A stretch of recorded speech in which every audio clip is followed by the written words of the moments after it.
bildirirəm. Mənim də oğlum Vətən müharibəsinə 44 günlük müharibəyə səfərbərliklə qatılıbdır. Oğlumla, bütün şəhidlərimizlə mən fəxr edirəm. Çünki 30 illik həsrətə son qoydular. Fəxr edirəm.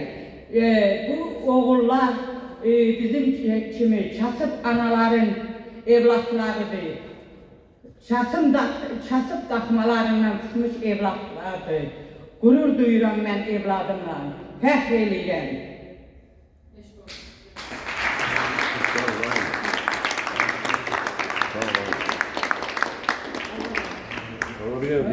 Bu poeziya evinin rəhbərliyinə də, İbrahim müəllimə də öz minnətdarlığımı bildirirəm.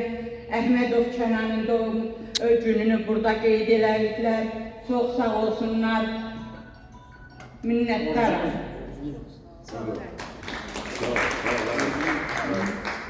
Allah sizə səbr inayət eləsin.